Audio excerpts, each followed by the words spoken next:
नमस्ते, स्वागत छ हजुरलाई मालासित गुरुङको रेसिपीमा।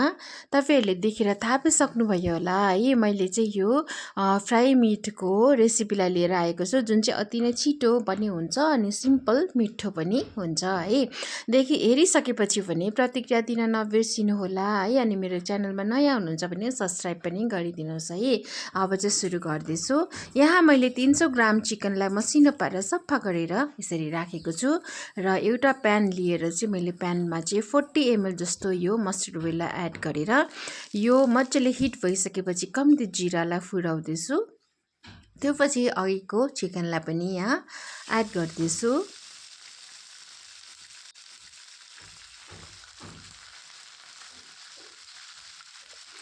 यसरी बिस्तारै लगाइसकेपछि पनि यो चिकनलाई चाहिँ मजाले बिस्तारै चलाउँदैछु, सबैतिर फिजाउँदैछु है।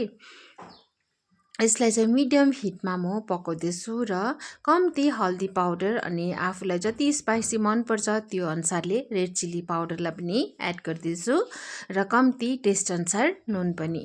र यो सबैलाई राम्रोसँगले मिक्स गर्नुपर्ने हुन्छ। तेलको क्वान्टिटी मैले अलिक ज्यादा लिएको छु किनकि यसलाई फ्राई हुनको लागि।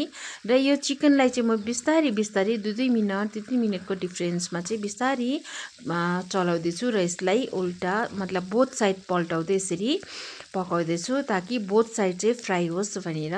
यसरी गर्दा चाहिँ एकदमै मिठो पनि हुन्छ।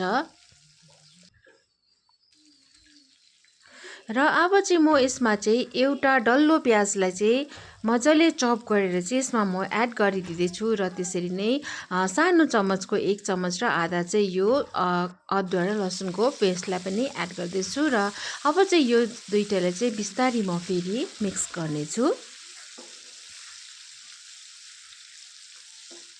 यसरी बिचमा चाहिँ चलाउँदै गर्नुपर्ने हुन्छ, नभए फेरि डढ्छ है। एक साइड मात्रै डढ्छ अनि पाक्छ अनि अर्को साइड चाहिँ हुँदैन, फ्राई हुँदैन। त्यही भएर यसरी मैले चाहिँ 5-6वटा केस्रा लसुनलाई चाहिँ चप गरेर यसरी लगाइदिएको छु। यसरी गर्दा चाहिँ एकदमै मिठो हुन्छ र कम्ती जिराको पाउडरलाई पनि।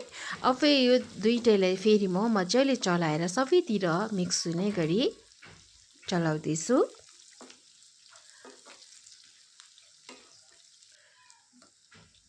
अब एकछिन पाक्नु दिएर चाहिँ फेरि म यसलाई राम्रोसँगले चलाउँदैछु। अब चाहिँ मेरो यो फ्राई मिट पनि प्राय रेडी हुन आँट्यो है। अब यसलाई कमसेकम तपाईँहरूले कति त्यस्तो ज्यादा टाइम लाग्दैन है। यसरी पिस पनि मसिनो छ, अन्त यसरी मजाले 10-12 मिनटमा चाहिँ 15 मिनटमा चाहिँ यो रेडी भइसक्छ है। यसरी तपाईँहरूले चाहिँ गार्लिकलाई चाहिँ लसुनलाई चाहिँ माथिबाट यसरी चप गरेर लगाइदिनु भयो भने चाहिँ अति नै मिठो हुन्छ। मैले ग्यासको फ्लेमलाई पनि अफ गरेँ। हेर्नुहोस् त, वाउ कस्तो मिठो भएको छ। यो चाहिँ तपाईँहरूले खानाहरूसँग है अनि स्न्याक्सको रूपमा पनि युज गर्न सक्नुहुन्छ। तपाईँहरूले पनि यसरी नै एकपल्ट ट्राई गर्नुहोस् है, कस्तो लाग्छ तपाईँहरूलाई। अनि हेरिसकेपछि भने प्रतिक्रिया दिन नबिर्सिनु होला र मेरो च्यानलमा नयाँ हुनुहुन्छ भने सब्सक्राइब, लाइक, सेयर पनि गरिदिनुहोस् है। Thank you for watching.